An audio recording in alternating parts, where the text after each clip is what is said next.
સૌરાષ્ટ્રની એકમાત્ર સ્કૂલ જ્યાં ટ્રસ્ટી તથા સંચાલકો ડોક્ટર, એન્જિનિયર તથા શિક્ષકો છે એવી Kanabar school of science and commerce. કાર્યક્ષેત્ર ધોરણ 5 થી 10, 11, 12 સાયન્સ એન્ડ કોમર્સ. દીકરાઓ અને દીકરીઓ માટેના ઉજ્જવળ ભવિષ્ય માટે વાલીઓની પહેલી પસંદગી Kanabar school of science and commerce. અહીં છે શ્રેષ્ઠ શિક્ષકો દ્વારા મર્યાદિત સંખ્યામાં વિદ્યાર્થીઓ માટે ભણતર, અલગ અલગ સાયન્સ લેબ, કોમ્પ્યુટર લેબ, દીકરાઓ તથા દીકરીઓ માટે અલગ અલગ હોસ્ટેલ સાથે શુદ્ધ સાત્વિક ભોજનની વ્યવસ્થા, ટ્રાન્સપોર્ટેશનની સુવિધા. જી તેમજ નીટની તૈયારી સ્કૂલમાં જ. તો આથી વિશેષ આપ આપના બાળક માટે શું ઈચ્છો તો આજે જ એડમિશન માટે સંપર્ક કરો. Unit 1 Kanabar school of science and commerce, ખામરોડ ચોકડી, Junagadh bypass, Junagadh. Unit 2 main post ઓફિસની પાછળ શ્યામ વિદ્યાલય, સરકારી ગોડાઉન પાસે, ગાંધીગ્રામ, જુનાગઢ. નમસ્તે વિદ્યાર્થી મિત્રો, ગયા લેક્ચરની અંદર આપણે લોકોએ આધુનિક આવર્ત કોષ્ટક અને 100 કરતાં વધુ પરમાણુ ક્રમાંક ધરાવતા તત્વોના નામકરણ વિશે અભ્યાસ કર્યો. આધુનિક આવર્ત કોષ્ટક કે જેમાં હેનરી મોસેલોએ જે આધુનિક આવર્ત કોષ્ટકનો નિયમ આપ્યો કે ભાઈ તત્વોના ગુણધર્મો તેના પરમાણુ ક્રમાંક અને આવર્તનીય હોય. આ નિયમના આધારે વધુ ચોકસાઈપૂર્વક આપણે લોકો તત્વોની ગોઠવણી કરી શક્યા. ત્યારબાદ નામકરણમાં દરેક દેશના વૈજ્ઞાનિકો અલગ અલગ પ્રકારની ઉતાવળો કરતા એ ઉતાવળો દૂર કરવા માટે જે 100 કરતાં વધુ તત્વોની આપણે નામકરણ પદ્ધતિ ભણ્યા. હવે આજે વધુ એક ખૂબ જ અગત્યનો પોઈન્ટ ઇલેક્ટ્રોન રચના, આધુનિક આવર્ત કોષ્ટક અને ઇલેક્ટ્રોન રચના, એના વિશે આપણે અભ્યાસ કરવાનો છે. ખાસ કરીને ઇલેક્ટ્રોન રચના. મેં તમને શરૂઆતના લેક્ચરમાં 1 થી 20 તત્વોની સાદી ઇલેક્ટ્રોન રચના મેં તમને લોકોને સમજાવેલી હતી. આપણે પહેલા આજે પણ સાદી ઇલેક્ટ્રોન રચના સમજીએ અને ત્યારબાદ 11, 12 સાયન્સમાં કઈ રીતે ઇલેક્ટ્રોન રચના સમજવાની હોય તે આપણે સમજવાનો પ્રયત્ન કરીએ. સૌથી પહેલા આવ પાયાગત માહિતી તો આ છે પરમાણુ, આ છે પરમાણુનું કેન્દ્ર,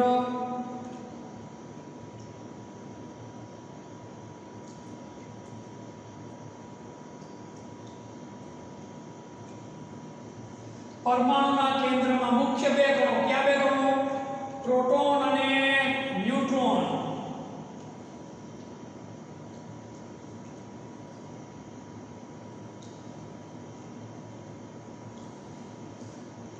પરમાણુના કેન્દ્રની બહારની કક્ષા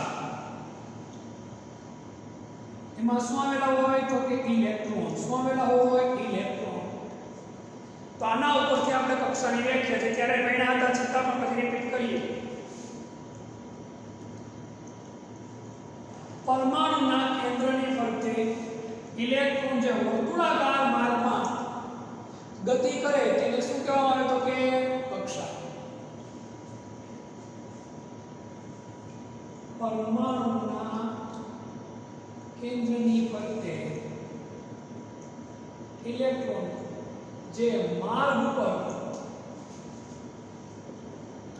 ગતિ કરે તેને કક્ષા તરીકે ઓળખવામાં આવે છે. પરમાણુના કેન્દ્રની ફરતે ઇલેક્ટ્રોન જે માર્ગ પર ગતિ કરે તેને કક્ષા કહેવામાં આવે.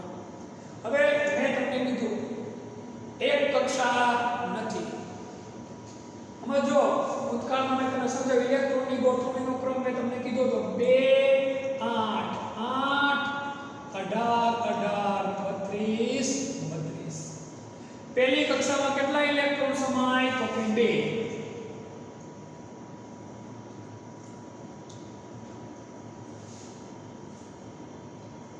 ઇલેક્ટ્રોનની ગોઠવણીનો ક્રમ છે આ.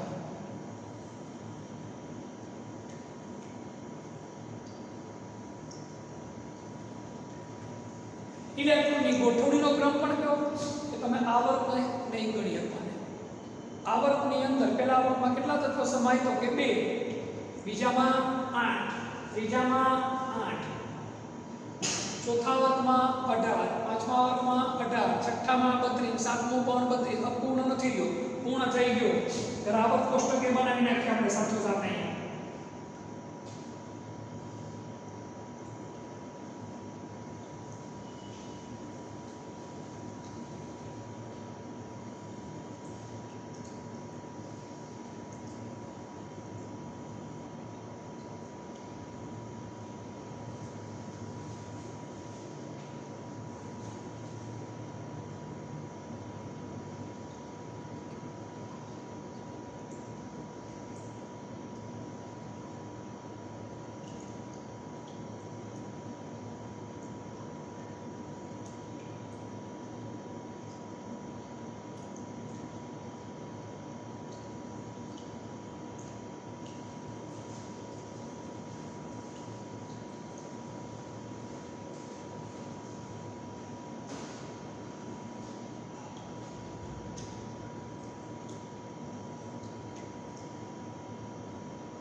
આ તમારા ધ્યાનમાં હોય તો તમને ઇલેક્ટ્રોન રચના સમજવી વધારે સહેલી પડશે. હવે પહેલા આવર્તની અંદર કેટલા તત્વો આવેલા હોય? 2. મેં ગયા લેક્ચરમાં જ કીધું હતું તમને લોકો. તો જો 2 પહેલી કક્ષા. બીજા આવર્તમાં કેટલા તત્વો આવેલા હોય? તો કે 8. અને કઈ કક્ષા કહેવાય? બીજી કક્ષા. ત્રીજા આવર્તમાં કેટલા ઇલેક્ટ્રોન આવેલા હોય? 8. એની ત્રીજી કક્ષાના અંતરમાં કઈ કક્ષા કહેવાય? બીજીની ગૌણ.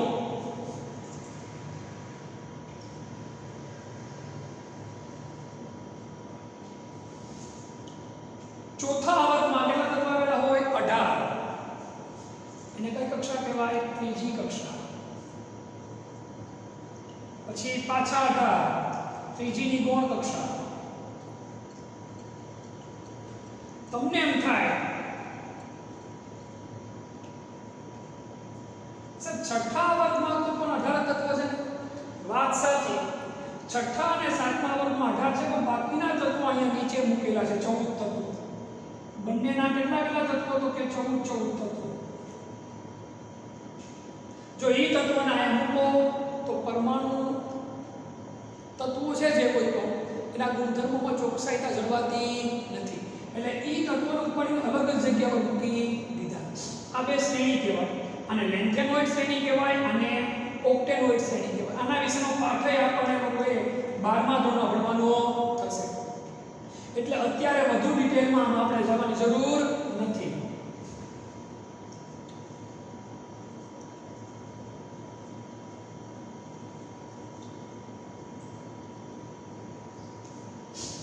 હવે હંમેશા યાદ રાખવાનું, જો બે છે તો હાઇડ્રોજનથી શરૂઆત થાય અને હિલિયમ શું થઈ જાય? પૂર્ણ. લિથિયમથી શરૂઆત થાય અને નિયોને શું થઈ જાય? પૂર્ણ. સોડિયમથી શરૂઆત થશે અને આર્ગોને શું થઈ જાય? પૂર્ણ. પછીના તત્વો આવે મુક્ત જવાના lithium, beryllium, boron, carbon, nitrogen, oxygen, chlorine. હું આગળ વિગતવાર તમને સમજાવીશ. પહેલા ખાલી ઉપર છેલ્લી માહિતી તમને સમજાવું છું. અત્યારે sodium, magnesium, aluminium, silicon, phosphorus, sulphur, chlorine અને કાર્બન. આની તમને સમજાવીશ. હવે પહેલા આપણે લોકોએ કક્ષાની વાત કરી તમને. તો પહેલી કક્ષામાં કેટલા ઇલેક્ટ્રોન સમાય છે? તો કે 2. કેટલા? 2. હવે એક જ કક્ષા હોવાની નથી. કક્ષા એક નથી. બીજી છે, બીજીની ગૌણ છે, ત્રીજી છે, ત્રીજીની ગૌણ છે, ચોથી છે અને ચોથીની ગૌણ કક્ષા છે. તો એ કઈ રીતે? તો આ રીતે.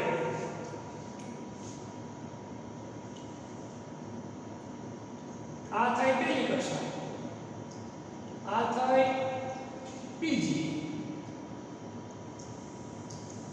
ત્રીજી, ચોથી, આમ કક્ષાઓની સંખ્યા શું થતી જાય? વધતી જાય. યાદ રાખજો, પરમાણુના કેન્દ્રની ફરતે ઇલેક્ટ્રોન જે માર્ગ ઉપર ગતિ કરે એને શું કહેવાય? કક્ષા. કક્ષા સિવાયના બીજા બે શબ્દ આપણે સમજવાના છે. એક પેટા કક્ષા અથવા પેટાકોષ, અને પછી એક વધુ અગત્યનો પોઈન્ટ છે કક્ષક. આ બે પોઈન્ટ કક્ષા ઉપરાંત પેટાકોષ અને કક્ષક એ શું છે આપણને સમજાઈ જાય એટલે આપણને ઇલેક્ટ્રોન રચના સહેલાઈથી આવડી જાય. પણ હું પહેલા તમને 11 વાર સાયન્સમાં જે ઇલેક્ટ્રોન રચના તમારે સમજવાની છે સમજાવવા માંગતો નથી. પહેલા હું તમને નોર્મલ સાદી ઇલેક્ટ્રોન રચના સમજાવવા માંગુ છું. તમને નોર્મલ સાદી ઇલેક્ટ્રોન રચના આવડતી હોય તો 11 વાર સાયન્સમાં જે તમારે ઇલેક્ટ્રોન રચના ભણવાનું છે તમે એકદમ સહેલાઈથી ભણી શકો. કઈ રીતે? તો આપણે સમજવાનો પ્રયત્ન કરીએ.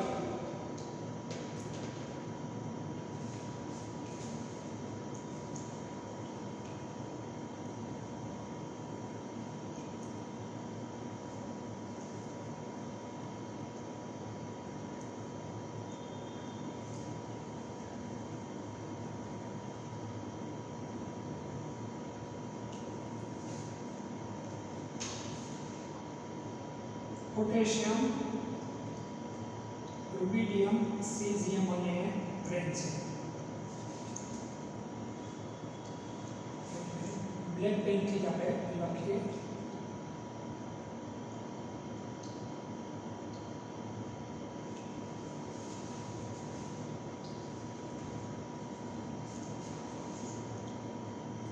પોટેશિયમ, રુબિડિયમ, સીઝિયમ અને ફ્રેન્સિયમ.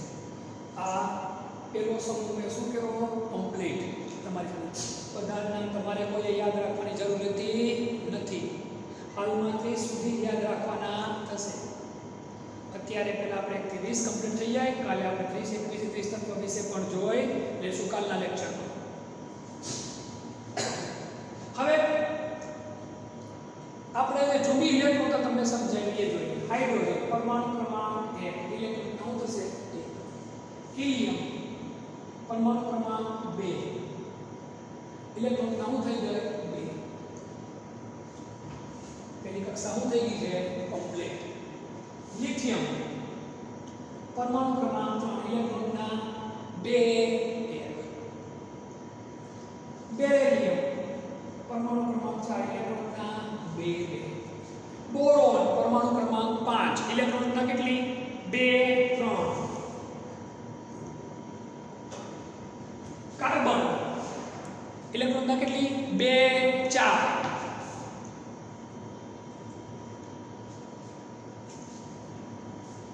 નાઇટ્રોજન ઇલેક્ટ્રોનના કેટલી? 2 5. ઓક્સિજન 2 6. ફ્લોરિન 2 7. નિયોન 2 8. પછી કોણ આવશે? સોડિયમ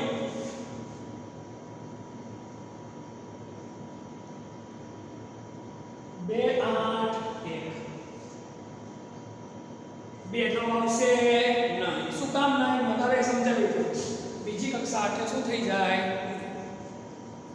એવી રીતે મેગ્નેશિયમ 2 8 2.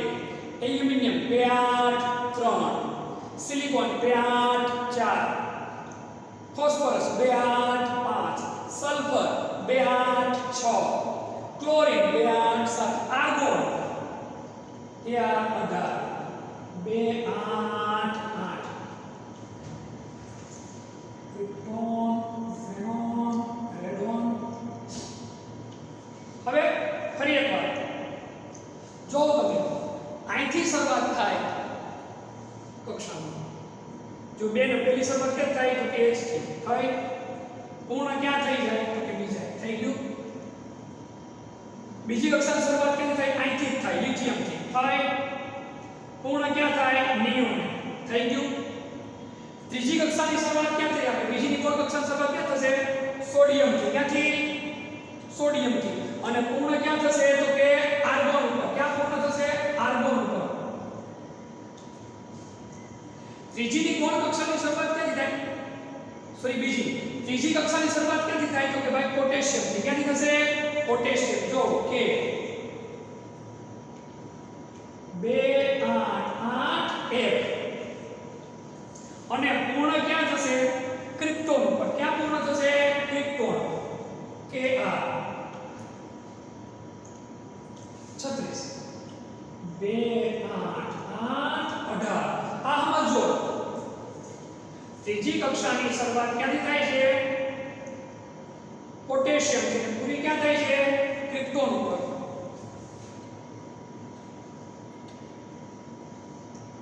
પછી ફરીવાર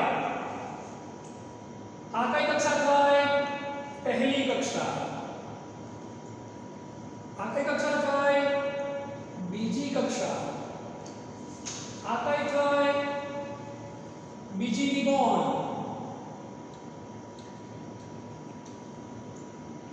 આ કઈ કક્ષા થાય?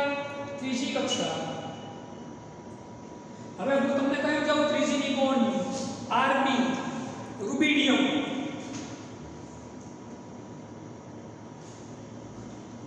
પરમાણુ ક્રમાંક કેટલો છે? 37 2 8 8 18 1 થી શરૂઆત થઈ અને ઝેનોન Xe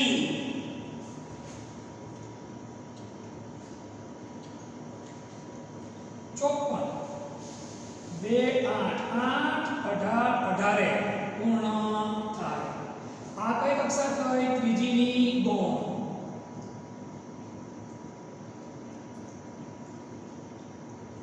ત્યારબાદ ચોથી કક્ષા શરૂઆત CS સીઝિયમ થી થાય. કોના થાય? સીઝિયમ CS 55 પરમાણુ ક્રમાંક 2 8 8 18 18 1 થી પૂરી ક્યાં થશે? RD radon.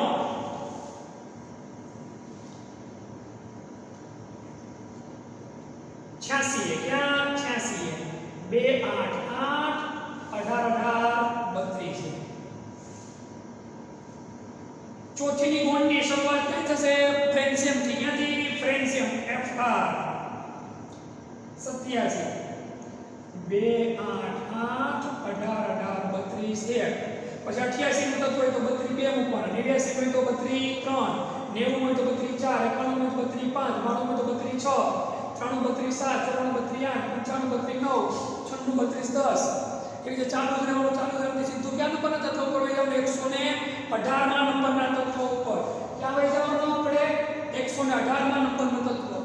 118 માં નંબરના તત્વનું નામ ચોપડીમાં નથી આપેલું, એની સંજ્ઞા છે, એનું નામ એની સંજ્ઞા OG. ઓગાનાસન. શું નામ છે? ઓગાનાસન. 118 માં નંબર તત્વ. અહીંયા આ શું થઈ જાય? પૂરો. થઈ ગઈ ગોઠવણી. ઇલેક્ટ્રોન રચના આવડી ગઈ આપણને. સાદી ઇલેક્ટ્રોનના શું કરવાનું છે?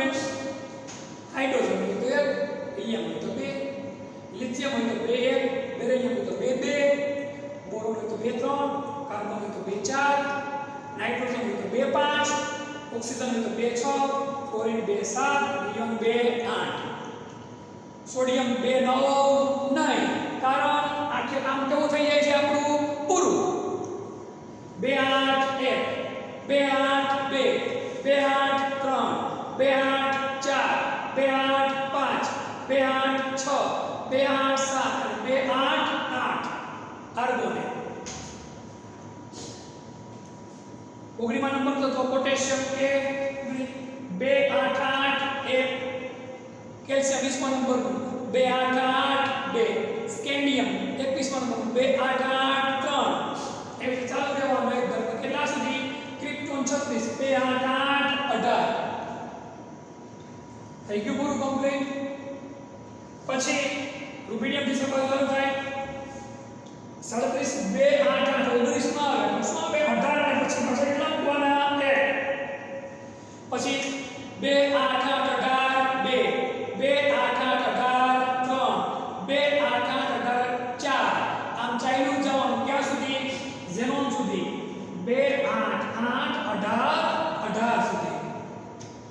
પછી 54માં નંબર થતો હોય, પછી પાછું 55માં નંબર થતો હશે 0 2 8 8 18 18 1 56માં નંબર તત્વ માટે શું છે 2 8 8 18 18 2 57માં નંબર થતો હોય તો 2 8 8 18 18 3 આમ એક ધારી સિરીઝ ચાલી જાય કે ક્યાં સુધી 86માં નંબરની તત્વ સુધી 2 8 8 18 18 87 નું તત્વ જે પ્લેન છે તો 2 8 8 18 18 33 ના લખાય કેટલા લખાય 32 અને પછી 1 28 માં નંબરનું તત્વ હોય તો 2 8 8 18 32 2 89 માં નંબરનું તત્વ હોય તો 2 8 8 18 32 3 90 માં નંબરનું તત્વ હોય તો 2 8 8 18 32 4 આમાં એકદમ રહ્યું તો ક્યાં સુધી 118 સુધી 118 માં તત્વની સંખ્યા છે ઓજી પરમાણુ ક્રમાંક કેટલો હતો કે ભાઈ 118 નામું છે ઓગાના ક્ષણ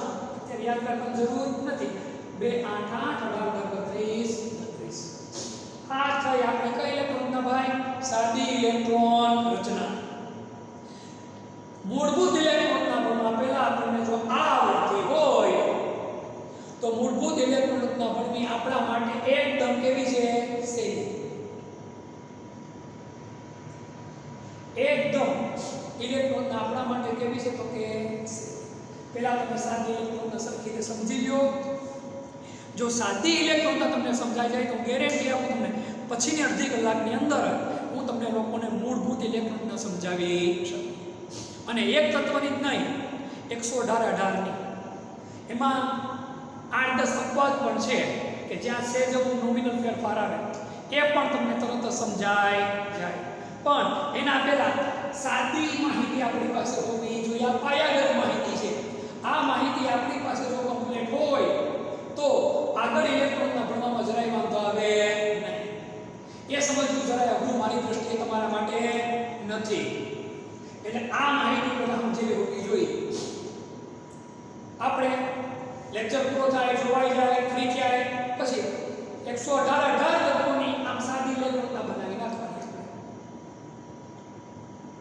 ઈ જો તમારી સાદી બની ગઈ તો પછી જે તમારે સાચી ઇલેક્ટ્રોનના ભણવાની છે મૂળભૂત ઇલેક્ટ્રોનના છે એ તમને લોકોને આવડી જશે પહેલા તમારે લોકોને આમ સાદી ઇલેક્ટ્રોનના બનાવતા આવડવી જોઈએ આ પાયાગત માહિતી છે એટલા માટે તો આ તમને માહિતી ક્લિયર રહેશે 118 તત્વની તો તમને મૂળભૂત ઇલેક્ટ્રોનના આવડવામાં જરાય વાર લાગશે સ્ક્રીનશોટ લઈ લો અને 118 તત્વોની ઇલેક્ટ્રોનના તમે લોકો તમારી નોટબુકની અંદર કમ્પ્લીટ કરી નાખજો પેલા વિસ્તાર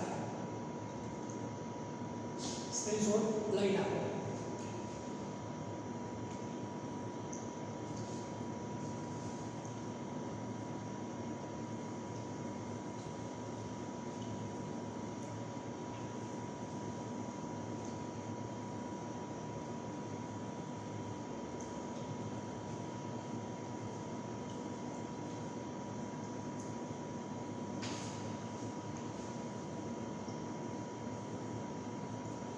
આ ઇલેક્ટ્રોનના ભણવા માટે આપણા મગજમાં આવા કોષ્ટકો ખાસ જરૂરી છે શરૂઆતમાં કારણ કે તમે ઇલેક્ટ્રોનના શીખો છો આવડી ગયા પછી તો તમારા મગજમાં આપોઆપ સેટ થઈ જાય બાકી શરૂઆતમાં તમારી પાસે આ માહિતી હોવી જોઈએ હવે આપણે મૂળભૂત ઇલેક્ટ્રોનના અભ્યાસ ઉપર જઈએ તો ફરીવાર કક્ષા પરમાણુના કેન્દ્રની ફરતે ઇલેક્ટ્રોન જે માર્ગ પર ગતિ કરે તેને આપણે બધા ક્યાં નામ ઓળખીએ કક્ષાના નામે ઓળખીએ પરમાણુના કેન્દ્રની ફરતે ઇલેક્ટ્રોન જે માર્ગ ઉપર ગતિ કરે તેને આપણે બધા ક્યાં નામ ઓળખીએ કક્ષાના નામે ઓળખીએ હવે આ પરમાણુ કેન્દ્ર આ ઇલેક્ટ્રોન ગતિ કરે જે માર્ગમાં એ માર્ગને આપણે શું કહીએ તો કે કક્ષા શું કહીએ કક્ષા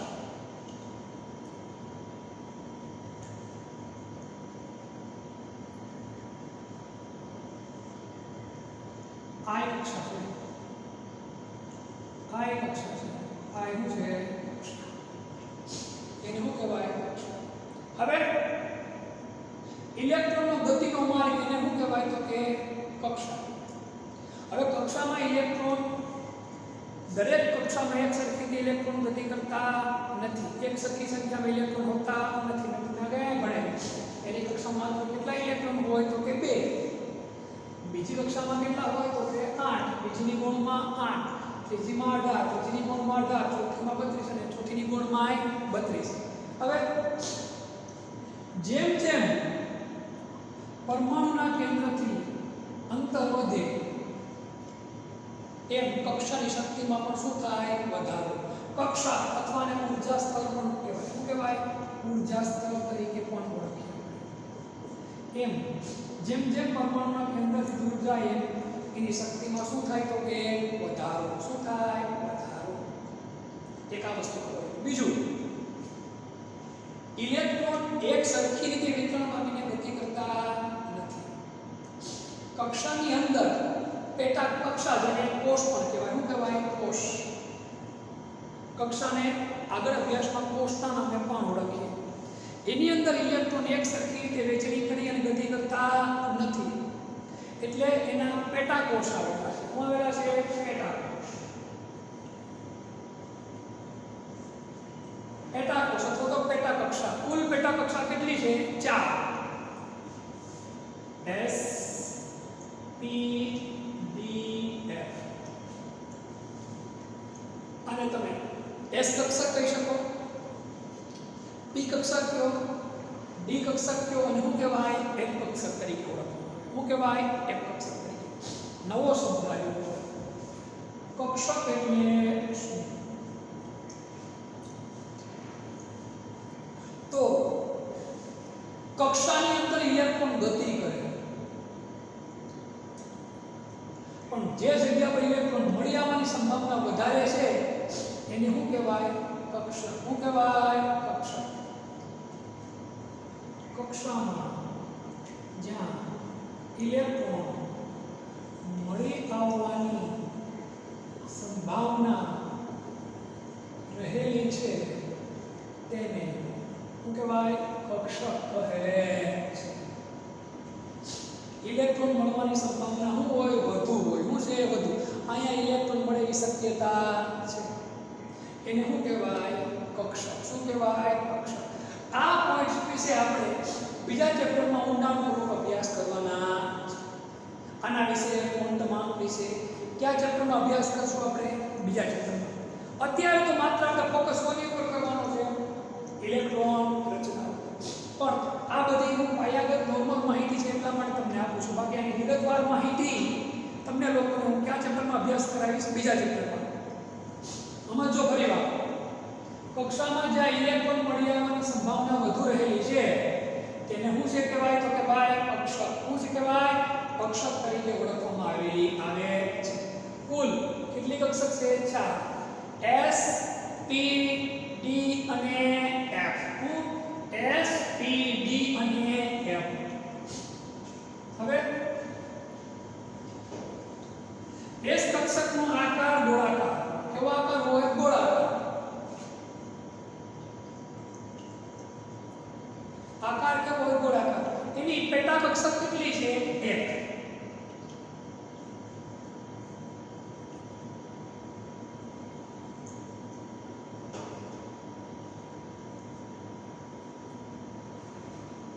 એક પેટા કક્ષકમાં કેટલા ઇલેક્ટ્રોન સમાય? 2. એક ઊભો અને એક ઊંધો.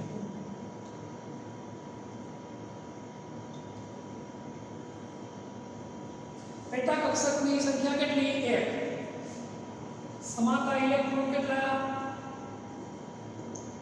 તો કે 2. વધુમાં વધુ કેટલા સમાય? 2. હવે આપણે બીજી કક્ષકની વાત કરીએ. કઈ કક્ષકની વાત કરીએ? P કક્ષક. P કક્ષકની પેટા કક્ષક કેટલી છે? તો કે 3.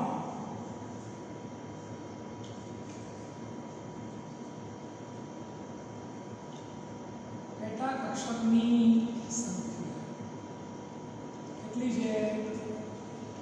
તો મેં તમને કીધું એમ 3 છે એટલે કેટલા ઇલેક્ટ્રોન વધુમાં વધુ સમાય? તો કે 6. કેટલા? 6. વધુમાં વધુ કેટલા? 6.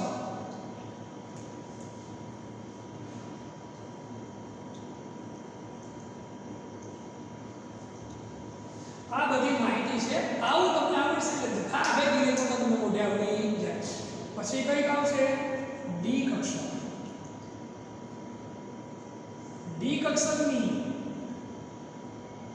પેટા કક્ષક કેટલી છે તો કે 5. કેટલી 5.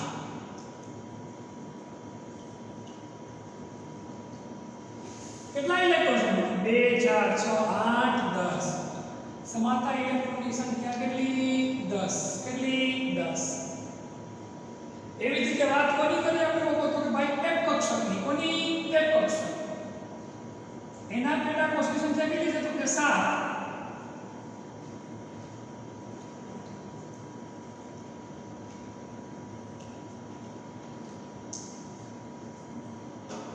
એમાં સમાતા ઇલેક્ટ્રોનની સંખ્યા કેટલી હોય 7 × 14. આટલું આપણે યાદ રાખવાનું થાય. કુલ આધુનિક આવર્ત કોષ્ટકના એકને 4 વિભાગમાં વહેંચવામાં આવ્યું છે. આ હું આ ચેપ્ટરમાં જ ભણાવીશ આગળ એના પછી. તો આટલો ભાગ છે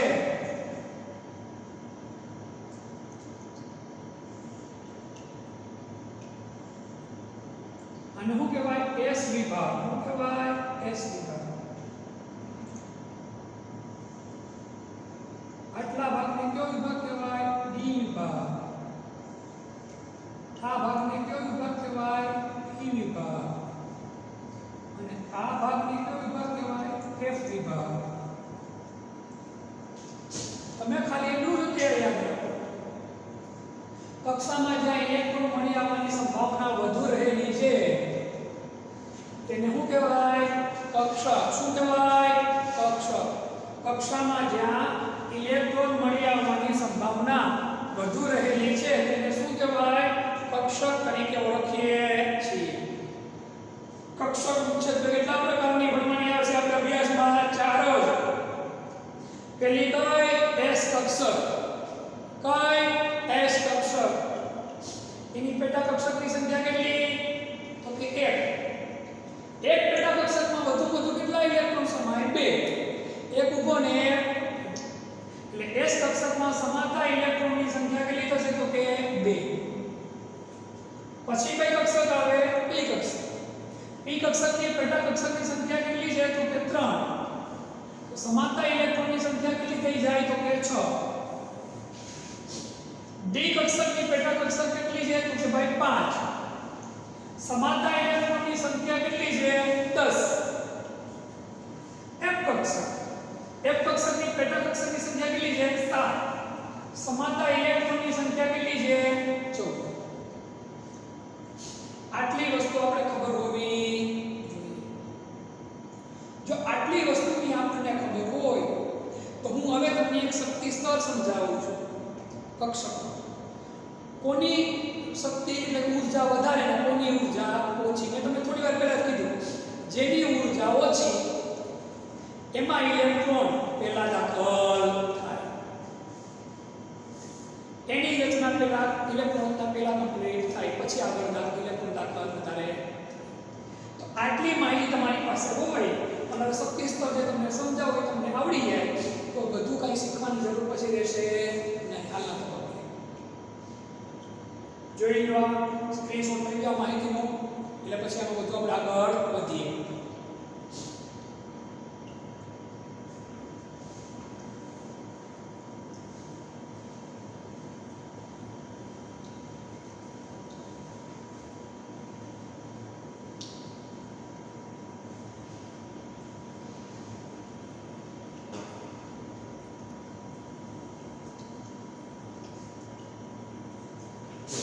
હવે કુલ આવર્તની સંખ્યા કેટલી છે તો કે 7. પેલો આવર્ત છે એમાં માત્ર કેટલા તત્વો છે તો કે 2. કેટલા તત્વો છે 2. સમજો કેટલા તત્વો છે તો કે ભાઈ 2. એટલે આ કેમાં છે તો કે કઈ જમા છે 1s 1s કક્ષકની અંદર આ બંને સમાય જાય. થોડું ચેકીને ઉપર લખો.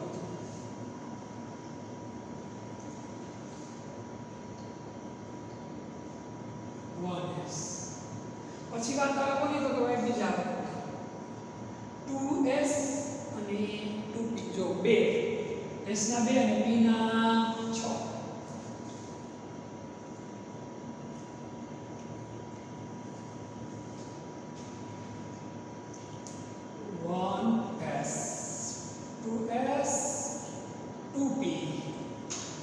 પછી આ જવાબ છે તો કે 3s 3p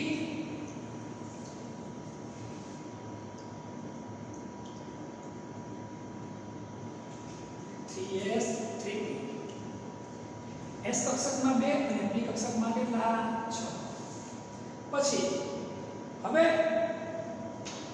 મેં તમને કીધું s p d f s કક્ષકમાં કેટલા હમાય 2 p માં 6 d માં 10 અને f માં કેટલા તો કે ભાઈ 14 d કક્ષકની શરૂઆત ત્રીજી કક્ષાથી થાય કેટલાની કક્ષાથી થાય ત્રીજી કક્ષાથી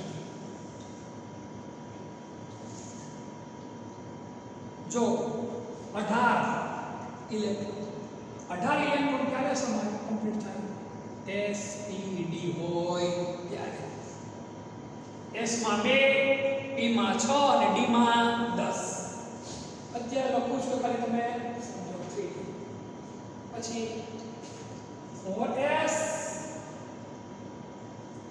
4p 4d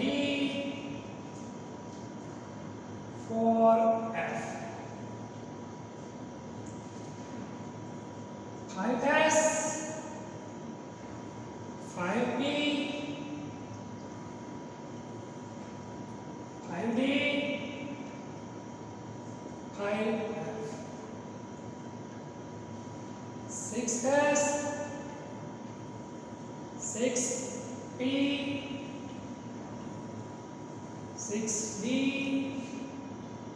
7s 7p ફરી વાર 1s 2s 3s 4s 5s 6s 7s સાત છે એટલા હવે મેં આવું શું કામ લખ્યું એ તમને લોકોને આગળ સમજાય જશે આ માહિતી આઉબાવ આપે છે આઉબાવ નામના વૈજ્ઞાનિકે આ ઊર્જા સ્તર મેં તમને સમજાવ્યા મેં તમને શું સમજાવ્યું કે ઊર્જા સ્તર આ ઊર્જા સ્તર કઈ રીતના હોય એ તમને લોકોને સમજાવવું છું સૌથી ઓછી ઊર્જા કેમાં હોય s કક્ષકમાં કેમાં s જો આ રીતે યાદ રાખો તો બહુ સરસ યાદ રાખો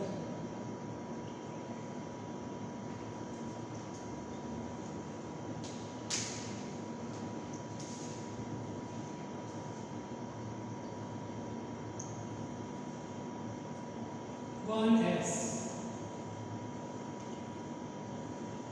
2s પછી 2p પછી 3p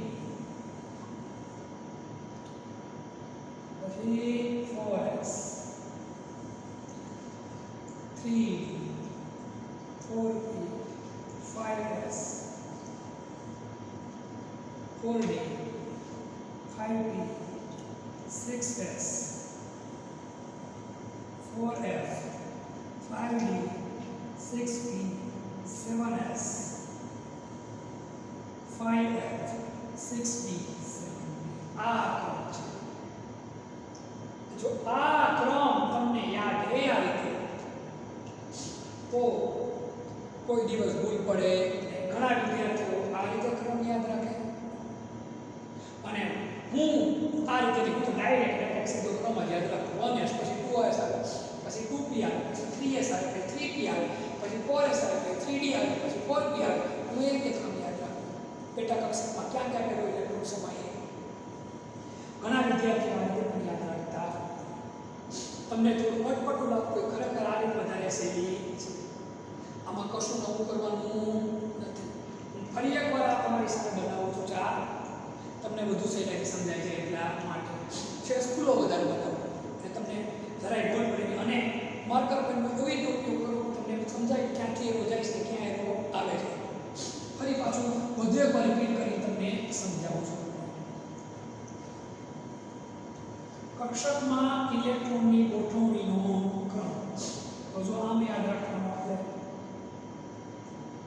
1s 2s 2p 3s 3p 3d 4s 4p 4d 4f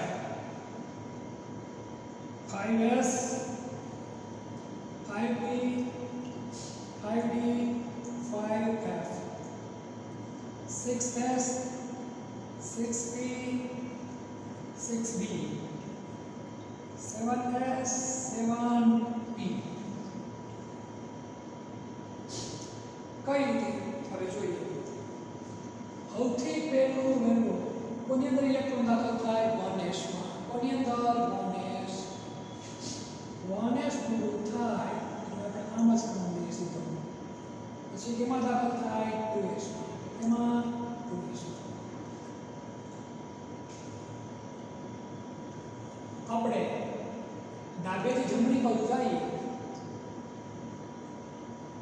ત્યારે ઇલેક્ટ્રોન ત્યારે કક્ષકમાં ઇલેક્ટ્રોન દાખલ કરશું નહીં આપણે હંમેશા ક્યાંથી દાખલ કરશું આપણે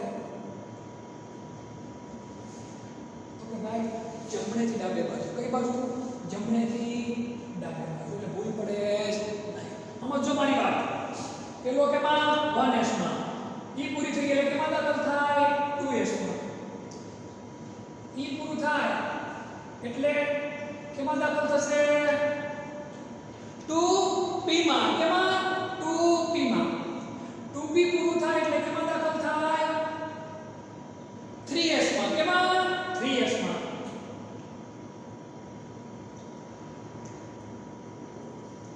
3s માંથી ઇલેક્ટ્રોન કેમાં દાખલ થશે 3p માં કેમાં 3p માં 3p માંથી ઇલેક્ટ્રોન કેમાં દાખલ થશે 4s માં જોજો દાખલ થવાનો ક્રમ મેં ક્યાંથી ક્યાં કીધું તો કે ભાઈ જમણેથી ડાબે બાજુ 4s માંથી ઇલેક્ટ્રોન કેમાં દાખલ થશે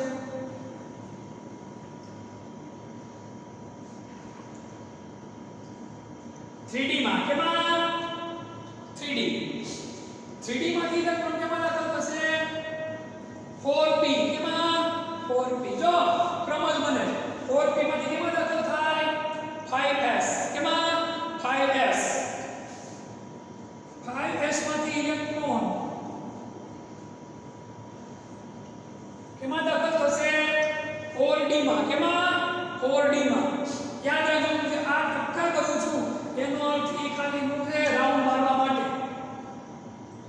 ક્યાંય દાખલ થતું નથી બ્લેક લાઈન થાય છે ત્યાં દાખલ થાય 5s માંથી કેમાં દાખલ થાય છે ભાઈ 4d માં 4d માંથી કેમાં દાખલ થશે 5p 5p માંથી કેમાં દાખલ થશે તો કે 6s કેમાં 6s 6s માંથી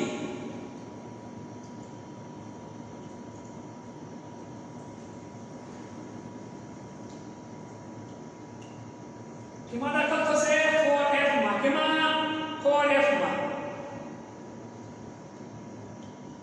4f માંથી કેમાં દાખલ થશે 5d 5d માંથી કેમાં દાખલ થશે 6p 6p માંથી કેમાં દાખલ થશે 7s કેમાં 7s 7s માંથી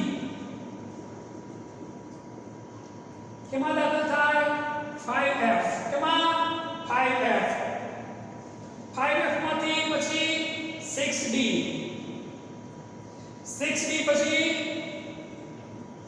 7p અને અહીંયા કામ થઈ જાય છે 118 તત્વોની ગોઠવણી આ રીતે હોય પહેલા બે હોય તો કેમાં દાખલ થાય 1s માં ત્રીજો હોય એટલે 2s માં ચોથો 2s માં 5 થી 10 સુધી 2p માં 11 12 3s માં 13 થી 18 3p માં 19 20 નંબરનું તત્વ 4s માં 21 થી 30 નંબરનું તત્વ 3d માં દાખલ થાય ઇલેક્ટ્રોન એ કઈ રીતે એવું નેક્સ્ટ લેક્ચરમાં તમને એકદમ ક્લિયર કરાવી દે પછી 31 થી 36 નંબરના તત્વ કેમાં દાખલ થાય તો કે 4p માં